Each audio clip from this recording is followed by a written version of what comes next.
Now, bringing you the very best in New Hampshire-based local music on IPMNation.com and 100.1 The Planet, this is Local Outbreak.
To explain, I don't need your money. This time you really crossed the fucking line. I don't wanna be part of your design. There's no price tag you could pay. There's no object in my way. So let's cut the cord. So let's cut the cord.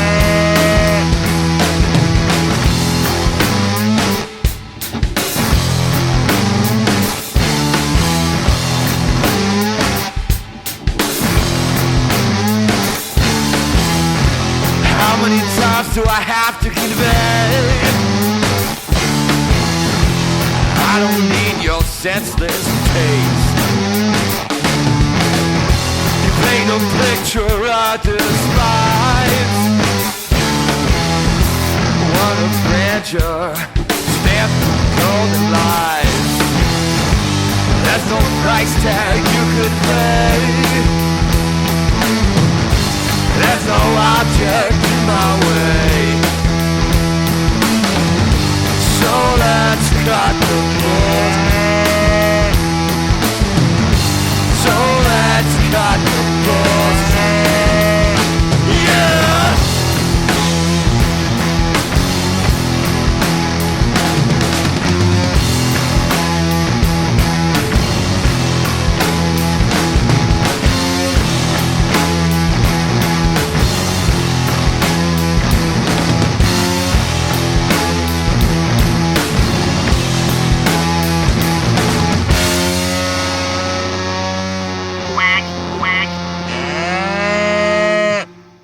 That is WTF, we'll call it. Sick Dude Hell Yeah is the band. We're going to talk to these guys in just a moment. Let's go ahead and get those mics up here. Really looking forward to talking to these guys. Gentlemen, welcome. Hey, thanks for having us. Absolutely. Please introduce yourselves and tell us who you are, what you do in the band.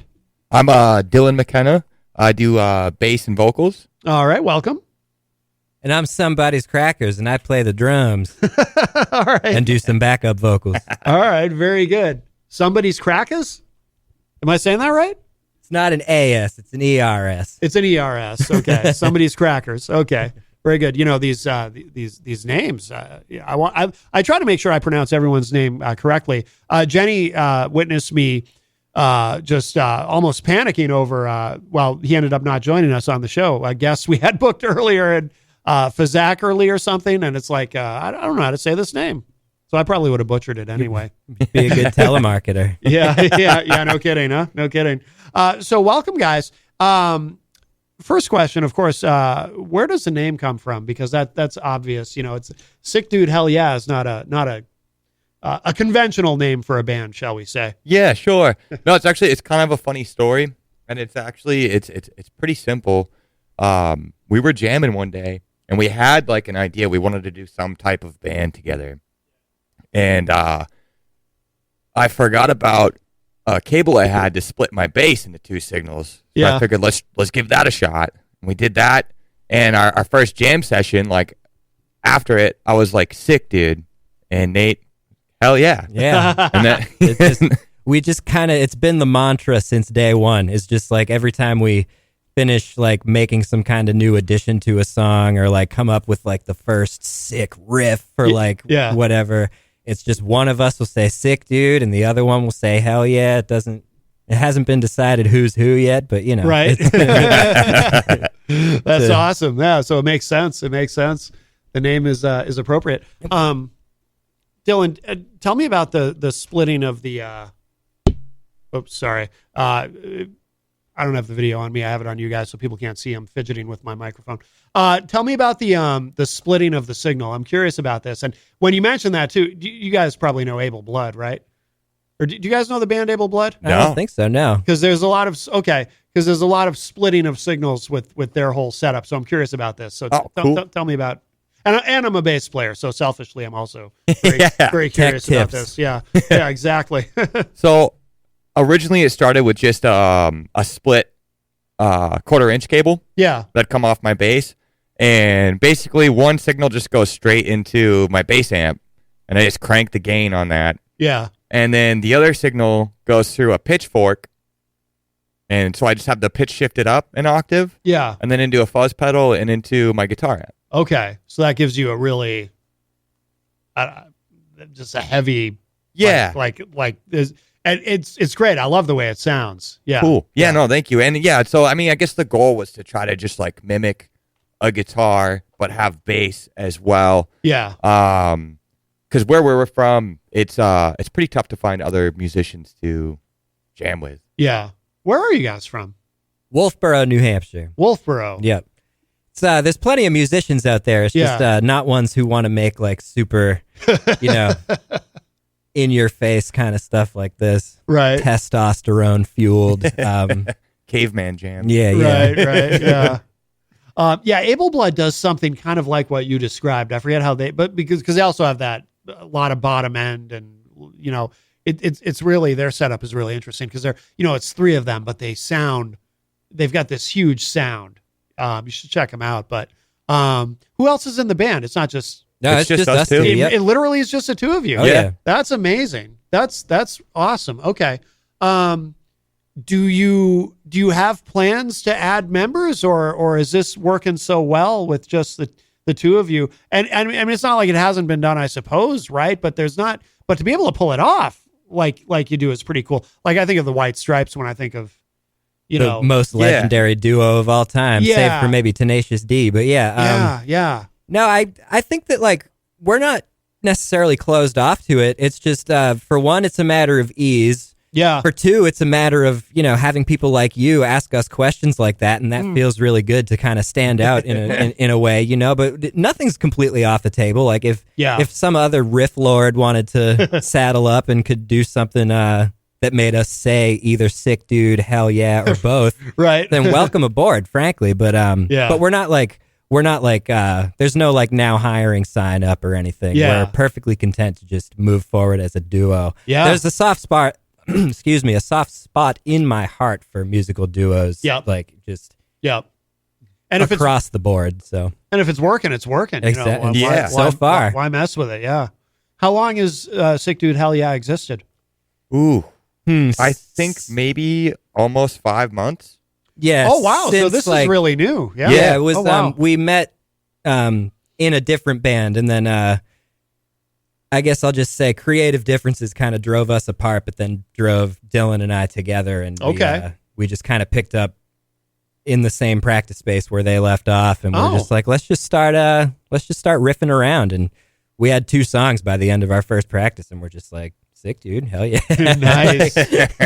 So you guys were in that other band together? Yeah. Oh, what? Do you want to say what band? Redacted. Redacted. Okay. Not somebody I know. Or are you saying you redacted? I'm it, saying you're I'm not saying redacting it? the. You're Yeah. redacting it. Okay. Will you tell me off air? Sure. I won't repeat it. I promise. Yeah. I don't. yeah, I don't. absolutely. I don't repeat anything, right, Jenny? No. There you go. There you go. Do you have a little reverb on your mic over there? I don't know what's going on over there. You all right? It sounded very strange. I'm in booking world. Oh, I'm sorry. Yeah, she's booking guests for the show. No, but so you guys had already worked. Had you worked together for a long time in that band? About a year. About a year, yeah. Yeah. So where do you record? Because obviously the sound is, it's a really raw, which I love personally. I like that. But it's it's got that sort of raw sort of demo vibe. But I think it's really cool. Like, how do you guys record? What's your process? So, we actually, our practice space is adjacent to a small studio. Oh, That's a friend of mine's. nice. And so we recorded with him. Yeah. And the way we did it, I know we used a few different amps Yeah. and had some amps in different rooms, but we were definitely going for the overall like demo kind of rougher sound Yeah. because we thought it would fit our vibe a Yeah. lot better. Yeah. Yeah. No, that's cool. That Yeah, makes sense. we just did the instruments in one take and then vocals in another take. And Yeah. then just kind of like went into Pro Tools and just polished up everything so that it wouldn't be, so that it had a little bit of polish, but we didn't want to go in and like overproduce it either. We were more concerned with getting it out and just kind of having people listen to it. No, that makes sense. We can polish something up later if we feel like it, but it's Yeah. yeah. And I think the My Void we did in vocals and instruments all in one take. Oh, really? On that one, Oh, yeah. wow. Yeah. Oh, that's cool. The radio edit that we heard, like, you did that yourself? The editing on that, the putting in. I'm curious. So I gave my buddy a call who initially recorded us. Yeah. And I let him know what was going on. He's like, "Come on down. Yeah. We'll put something together." And he's a goofy character as well, like me. Yeah. So I mean, we were just hanging out, and initially we're just gonna do beeps. And I was the thought just popped in my head, like, why am I just gonna do bleeps? Why don't I have some fun with it? Yeah. Yeah. No, that's really cool. I love how it came out. Yeah. In one of the songs on the EP, you can hear the producer making some barnyard noises. Oh, just no kidding. Just in the background. Like, Yeah. that wasn't either of us. I might have leaned up to the snare drum mic and joined him, but Yeah. That's very cool. Are you guys playing out a lot, or what's that like? So it's been kind of a slow start, which has been fine. We did one show at actually a wicked cool local indoor skate park in Rochester called Red Alert. Okay. And that was a blast.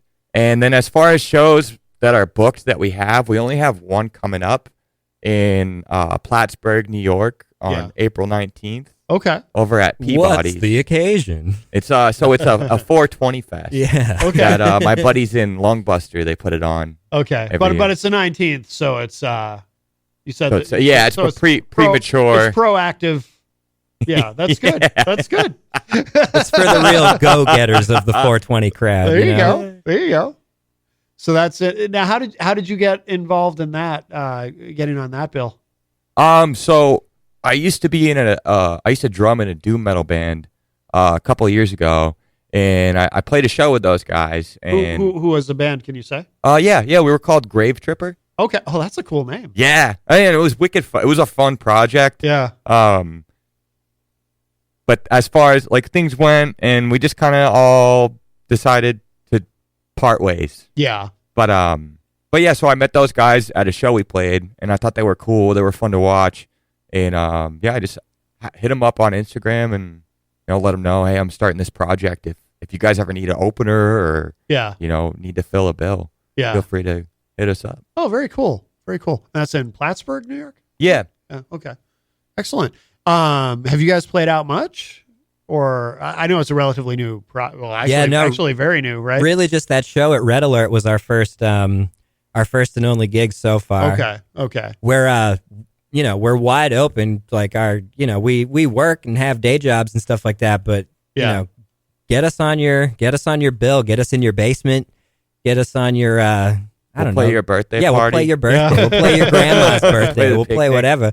But I would imagine when you guys are out there gigging too, that other bands that you play with are going to really appreciate the, whereas there's just two of you, it's not because I used to play in a lot of bands and I don't anymore, but I don't play anymore. But I know how like sometimes when you're on a bill with a bunch of bands and you've got a band that, they're a 5-piece metal band and they've got all this gear and it takes them forever to get set up and then they tear down and you're waiting and waiting and waiting. But when it's just two of you, oh no, we're a sound guy's dream come true. I would imagine, yeah.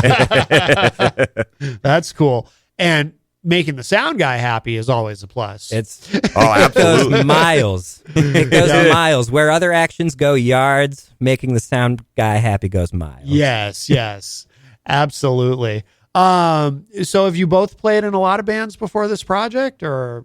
Yeah, I've been in all kinds of bands. Like, I had like a little garage band that didn't do anything with some friends in middle school. We were called Rubber Band. Oh, okay. Yeah. And we wore rubber bands on our wrists because we were in the band Rubber Band. Oh, and yeah, it was. Well, now. Yeah, exactly. And then we would start, shooting them across the classrooms and getting them taken away by teachers and stuff like that. But that's good. Just middle school things. Good marketing. Then in high school, I was in a group called Idiosity Killed the Cat. Okay.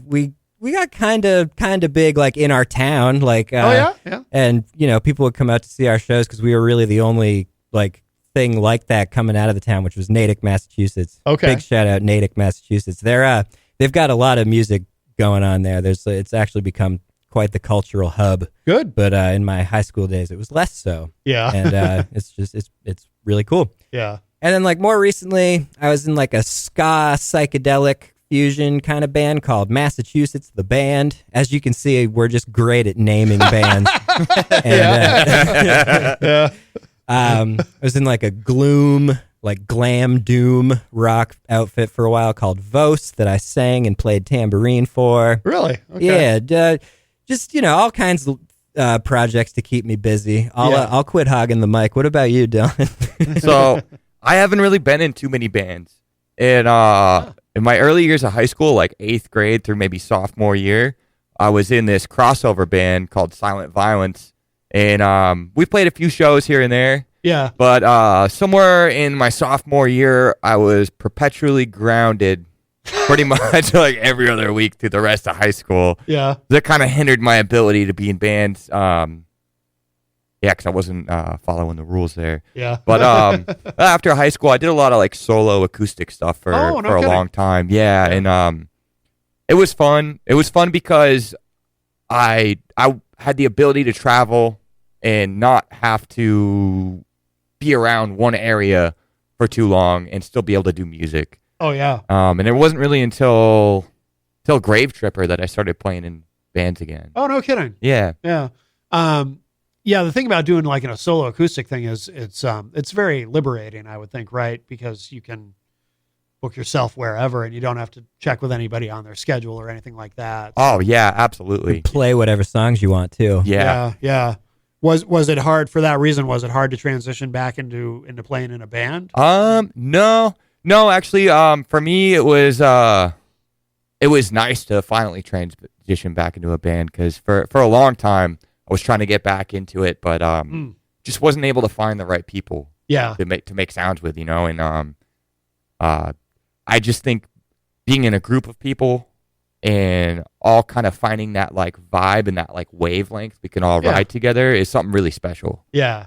I think we should play another track. What do you guys think we should play next? Hit him with My Void because we talked about it a little while ago. You read my mind. This is the one that we recorded everything in the same take. Okay. So this was all done live, in other words. This track. Okay, very cool. If you're just joining us, we have the guys from Sick Dude Hell Yeah here with us in studio, and let's give this a spin. This is called My Void. I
I love it. That is called My Void. The band is Sick Dude Hell Yeah.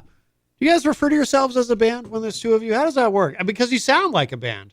It's it's hard not to call you a band because you've got such a big sound, you know? Yeah, I'm pretty sure we both tell our respective partners we're off to band practice, and Yeah. that, you know. Yeah, there you go. Yeah. No, that makes sense. And I enjoy, now that I know your setup, Dylan, I enjoy listening to it even that much more now that I understand what you're doing there. That's really cool. And what's going on with the vocal there? Like, what's the vocal effect on that? I know we ran distortion on it. Yeah. And well, initially when I started the band, I always wanted to learn how to do like metal screams. Yeah. And I figured like I'm never gonna learn if I don't try. Yeah. And even if it sounds like crap, I'm just gonna wing it and go Right. for it, you know? Right. And that was kind of the idea. Yeah. And just to kind of I don't know, what do you call it?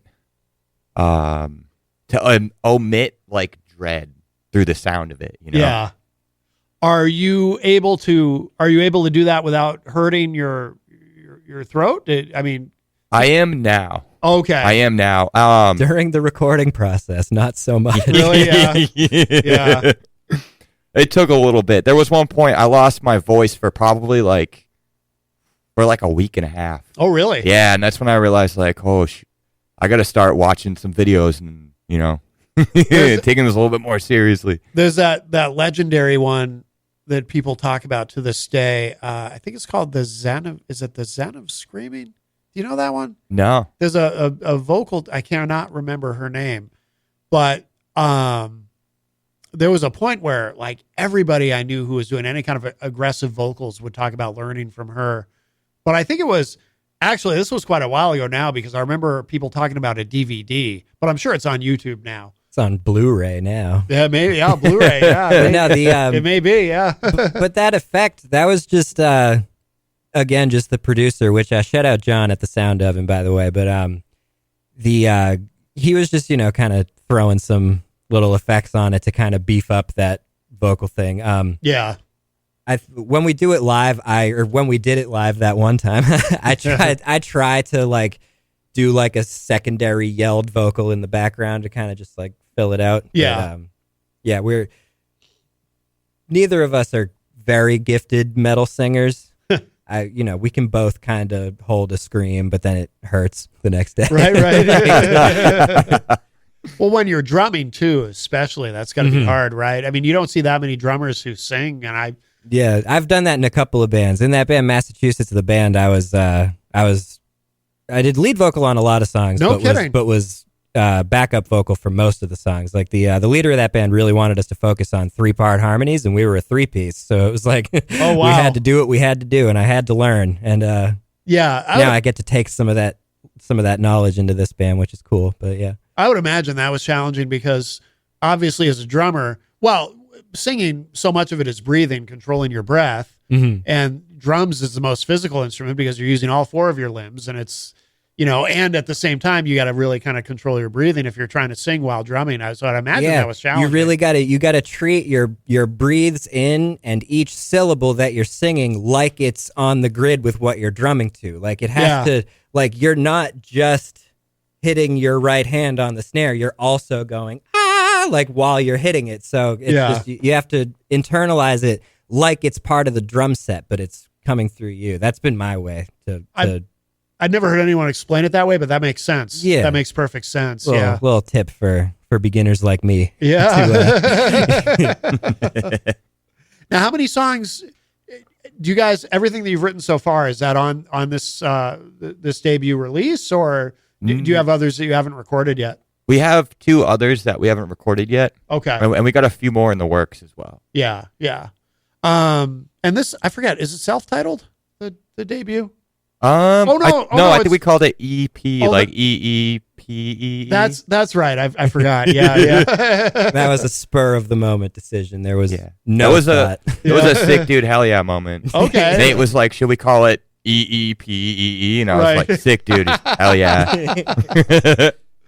I ask everybody, I'm always curious about influences, and from talking to you guys so far, I would imagine that you both have pretty diverse influences musically, but I'm curious to hear about some of them. Yeah. So, big influences for me. A lot of Black Sabbath. Yeah. A lot of James Brown.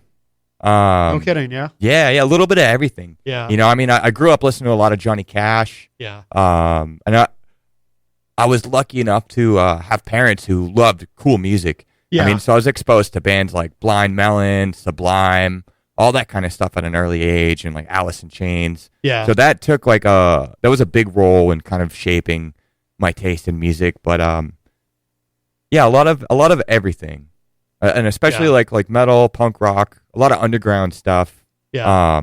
But also anything that's just weird and different. Yeah. It's cool. Yeah. Yeah. No doubt. How about you? Yeah, I don't know what to call. Do I call you somebody? You could just call me Nate. I was being fun. I just Because I didn't know if I make art under somebody's crackers. Somebody's crackers. So I didn't know. Do I call you somebody's? Do I call you some for short? Yeah, you can call me some. You can call me crackers. You can just call me Nate. That's my name. Nate. Okay. Yeah, perfect. I've never really thought about how people are supposed to call me when I introduce myself as somebody's crackers. Right. I didn't know maybe if it was SC. You know, you just use initials for short. I wasn't sure. I've done some raps as somebody's crackers, and I refer to myself as SC. Yeah. Oh, no kidding. Like the best there ever was, but the best that ain't yet be. SC, something like a Lil Wayne Gretzky. It's funny how nobody gets me, like No Soap Radio or No Coke Pepsi. Anyway. Is that online? Sort of. Me and my friend did a project called America's Funniest Home Videos, and I used some of that rap in one of the songs. Oh, that no we kidding. Did, but, oh, yeah. That's cool. Anyway, what was the question? No, it's about musical influences. I've been exposed to music from a very young age. My folks were in a band full time when I was born. They were called the Candles. They played all around like New England and most of the Eastern Seaboard. And they just is that the same thing as the East Coast? Did I just try to sound smart but sound like an idiot? Anyway, I feel like the Seaboard is when people say Seaboard. I feel like that's more. Like the East Coast is more like the upper East. Well, the upper East, like New England and down into New Jersey. I get like that's the East Coast, but the Eastern Seaboard would be the whole eastern side of the country. Well, anyway, I think that's where they played. Yeah, and they had original music, but they really packed bars and venues and stuff with their Grateful Dead covers. Oh, okay. As a result, I'm not the world's biggest Grateful Dead fan. But I don't hate them, but I don't love them. But I love everything. And like I said earlier, I particularly identify with duos, people like Steely Dan, like Ween, anything that's just been two people getting together and creating something. Like even if it evolves past more than two people, like what it did in both of those cases. But the White Stripes, Sneaker Pimps, Thievery Corporation, just anything that's two people, Daft Punk, just always really speaks to me because it's really all you need to take like singer-songwriter stuff is in like one pocket that's ever growing with like the way people are getting more and more creative. Yeah. But a second person can take singer-songwriter and just turn it into a full-blown composition. Right. And I have such a hard time working as a solo artist. Like I need that other person to bounce something off of. And so so other bands though, I really love like Manu Chao and his band Mano Negra. I love what have I been digging on a lot lately?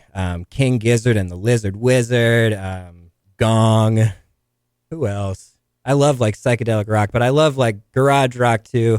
I love rap music, like particularly like underground hip hop stuff. Yeah. A certain era of popular rap music that I still really love. A lot of people would call me an old head for that, but it's there's a lot of that stuff I love, like the 90s, 2000s, even some of the early 2010s stuff like ASAP Rocky. And stuff like that. Me too. Really good stuff. Yeah. But yeah, I love everything as long as it's like authentic, it makes me feel something, and bonus points if it's like something I haven't heard before. You know, right.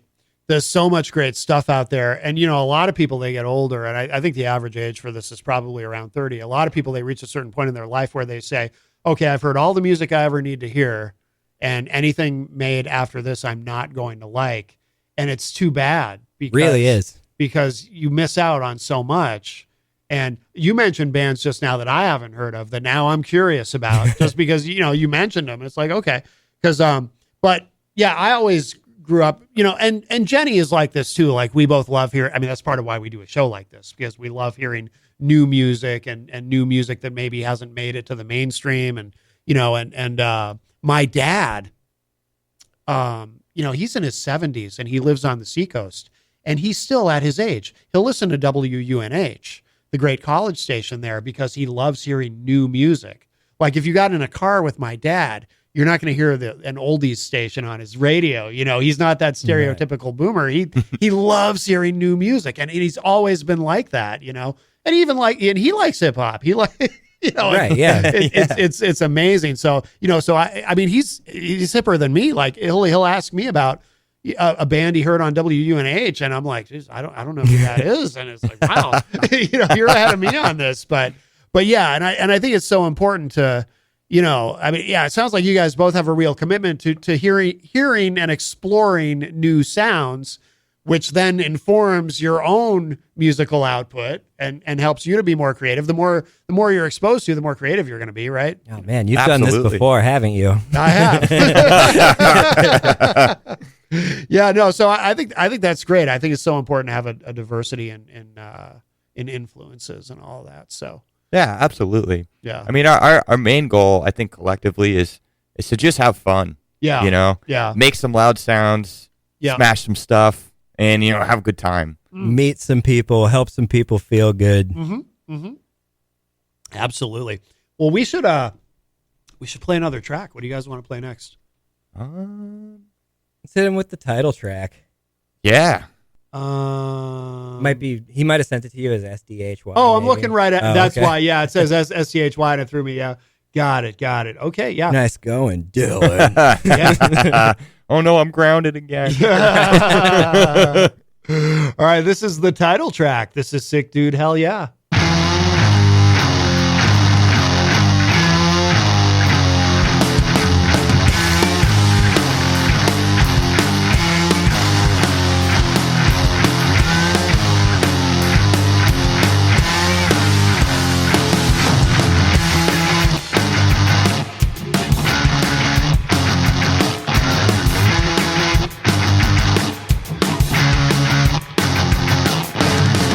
But you're building in the world today. But I keep fighting for a better way. The leech is clinging to my back. Working 9 to 5 for a heart attack. But after that, I'm feeling free. Cruising down the road and I'm feeling the breeze. A million happy thoughts in my mind. Living the life of my design. Sick dude, hell yeah. Sick dude, hell yeah. Sick dude, hell yeah. Sick dude, hell yeah.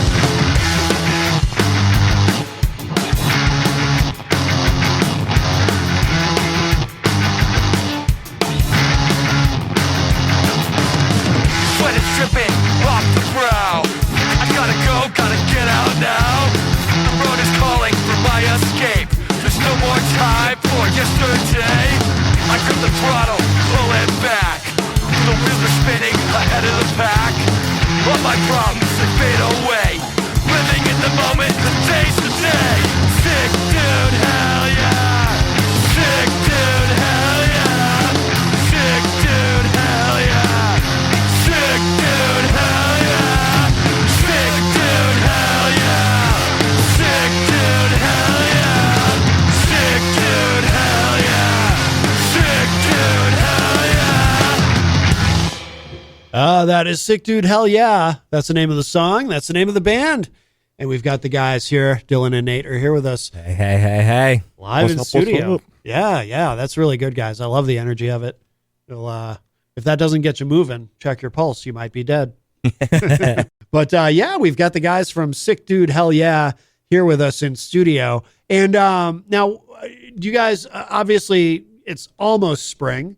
And then summer will be here, and a lot of the bands we know, they play a lot of shows in the summer. Is that kind of the plan for you guys? Are you going to be getting out there a lot this year? Or? We hope to. Yeah.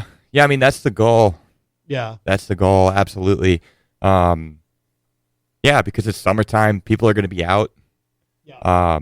And at the same time too, as far as next winter goes, I hope to be playing just as much. Yeah. Because I feel like, especially, in the East Coast in the winter, having something to go do is super important. Yeah. You know, and then some of the most fun shows I've been to, for some reason, have always been in the wintertime. Really? Yeah. Yeah.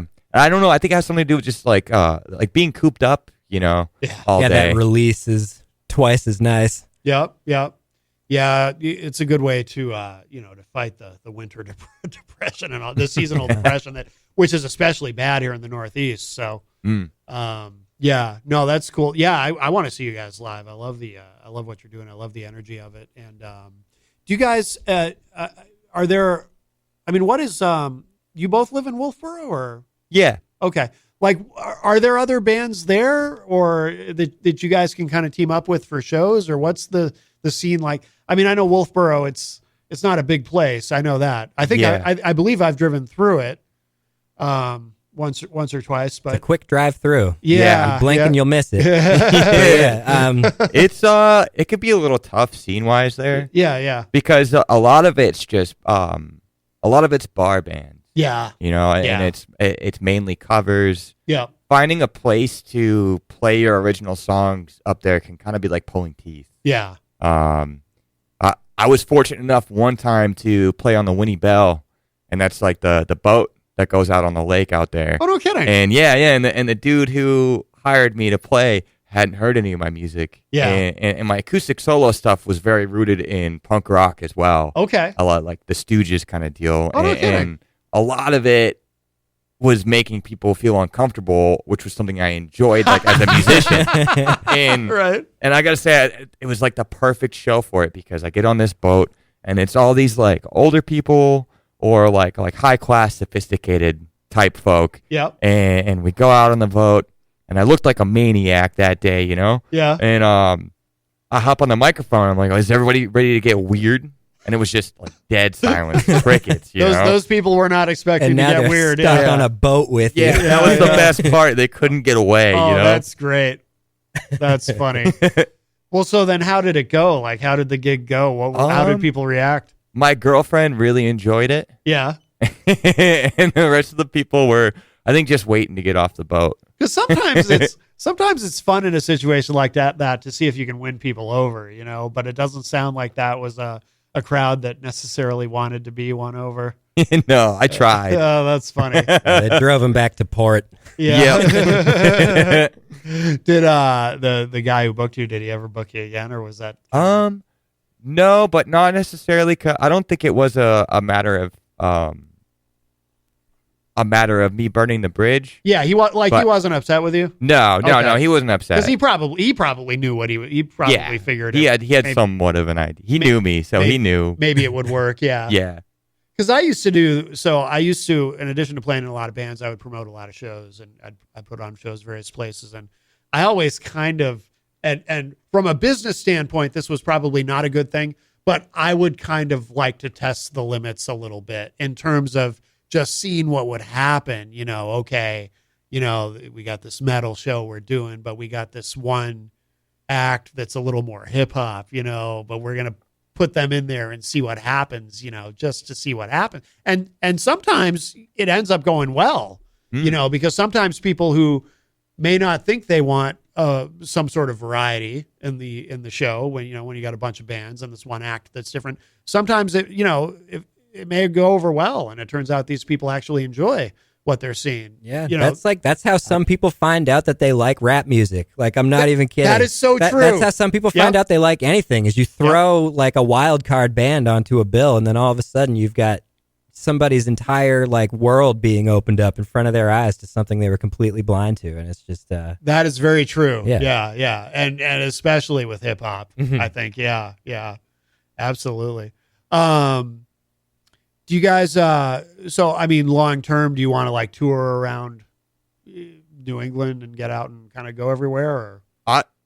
I would like to. yeah, anything, anything would be great. Yeah. We haven't had that discussion together, but I mean, that's definitely like a lifelong dream and goal of mine, just to tour, Yep. you know, and play basements all over the place. Yeah. Yeah. Some people listening probably don't even know what you mean when you say that, you know, basement shows, because people who've never even been near, the punk rock scene or anything like that, probably are like, what does he mean play basements? Oh, that's exactly what we a good mean. We point. mean pack a bunch of sweaty people into your basement and Yep. charge them $5 or 3 beers to see us. Yep. And Basements, vacant warehouses. Yep. Oh, Some of the best shows I've ever been to yep. take place in basements or a squat house. Yeah. It's always interesting because you never know what you're gonna get. Yeah. Sometimes you walk into place and the only rule is don't hang on the pipes. Right. Yeah, exactly. Exactly. I want to make sure we get another song in. What do you guys want to play next? We should play another one. Yeah, I think we should do Nail in the Coffin. Nail in the Coffin. All right. Yeah, I got a radio edit of that one that I made. Yeah, this is and this also happens to be one of my favorites too. Yeah, I listen to the whole thing, but I really like this a lot. There it is. I'm like, where did it go? I'm talking about how much I want to play it, and I can't find it. There it is. I think this is the one with the... It's been a busy show today, but I'm glad you guys are here and very happy to share this track. All right, here it is. If you are just tuning in, we've got Sick Dude Hell Yeah with us here in studio, and this track is called Nail in the Coffin.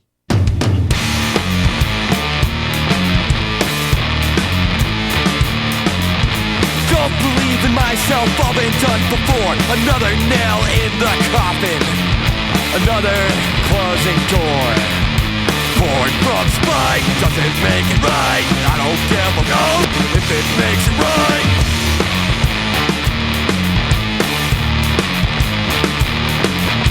Here we go again, like a puke sword. Cream is always rising. Don't waste it on a petty score. Born from spite, does it make it right? I don't give a no if it makes it right.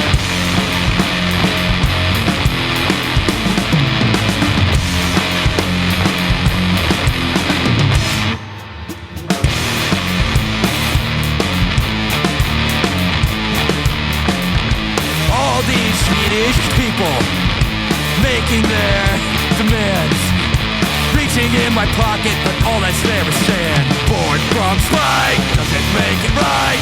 I don't give a no if it makes it right.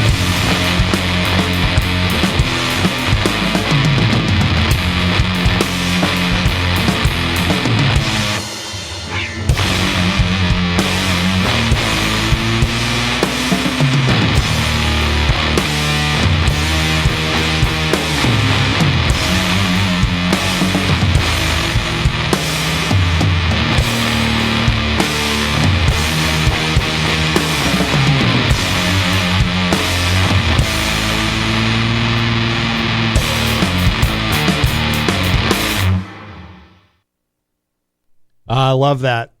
I was so into it, I didn't notice it was over. I appreciate it, man. I love the groove on Respect. that. I love the groove on that. Great job, guys. Thank you. Thank you. Sick Dude Hell Yeah is here with us in studio. That is called Nail in the Coffin. Hey, what do you have against Swedish people, though? I'm just kidding. That was a little inside.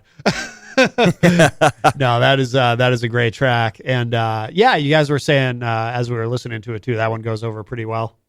Yeah, that's probably our favorite to like play. Yeah. I feel like if we're when we're practicing, if we're like, that last one wasn't so good, let's play Nail in the Coffin and kind of just like bring ourselves back to ground a little bit, and Yeah. Always brings up the energy and morale. Yeah, yeah. Now, do you guys have any covers? A lot of bands will throw in a cover. I'm just curious. So we've been trying to figure out what to cover and what we could make work. Yeah. I can and imagine like some classic Sabbath, like Sweet Leaf or something. we You- do you- have a Sabbath song on the chopping block to learn Oh. for covering. Which one was it? Hand of Doom. Yeah. No kidding. Yeah, Yeah. I can picture that. Yeah. But yeah, I've been in a lot of bands, some of which have played covers. I have like a weird moral hang up about covers because like, Interesting.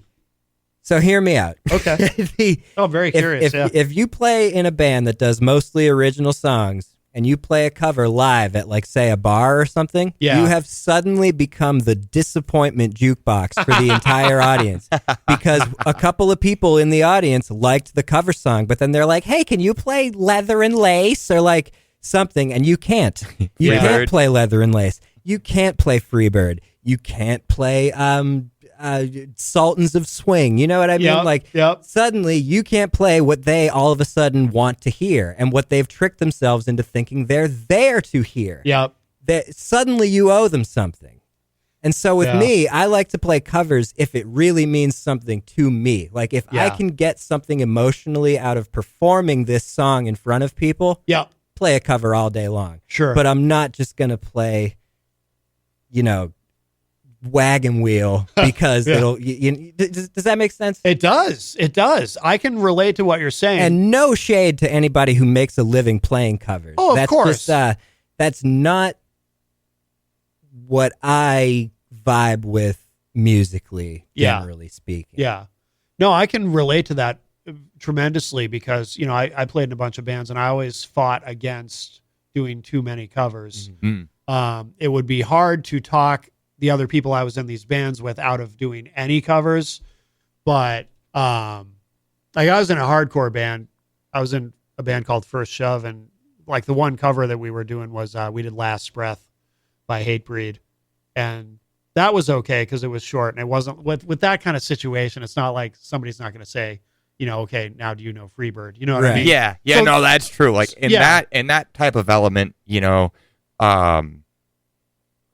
covering a song is almost like more or less paying homage to an inspiration. Yeah. Like that band we played with at Red Alert. Shout out to Trick Attack. They've got the coolest design I've ever heard of. So everybody loves the Tony Hawk Pro Skater soundtracks, right? Oh, yeah. What if there was a band that was their whole thing, and that's Trick Attack? No kidding. Yeah, be on the lookout for Trick Attack coming to a place near you. They were so awesome. They were sick, dude. And they've got such a good idea of just like taking this soundtrack that's resonated with so many people our age and exposed so many people to so many cool forms of music and just kind of bringing the spirit of that back. And to like skateboard to that's right. the Tony Hawk at the skate soundtrack park being played live. That was like, man, my fourth grade self was over the moon. That's was pretty awesome. respectfully. Yeah. Respectfully, of course. And nostalgic. It was great. Where are they from? Are they from around here, Trick Attack? They're from Massachusetts. Yeah, Mass, Okay. I think. Okay, yeah. No, maybe we can get them on the show. That's very interesting.